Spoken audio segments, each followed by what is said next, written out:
தட்டைப்பயிறு வடை. தட்டைப்பயிறு அரை கப்பு எடுத்துக்கணும். நான் வந்து 1/4 கப்பு தான் எடுத்திருக்கேன்.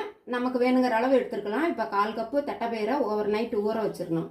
அதுலேயே 1 ஸ்பூன் கடலைப்பருப்பும் 1 ஸ்பூன் துவரம்பருப்பு போட்டு ஊற வச்சாச்சு. ஊற வச்சு நல்லா தண்ணியை வடிகட்டிடணும். வடிகட்டிட்டு நமக்கு காரத்துக்கு தகுந்தாப்புல மிளகாய் சேர்த்துக்கலாம். நான் 2 மிளகாய் மட்டும் இதுக்கு சேர்த்துருக்கேன்.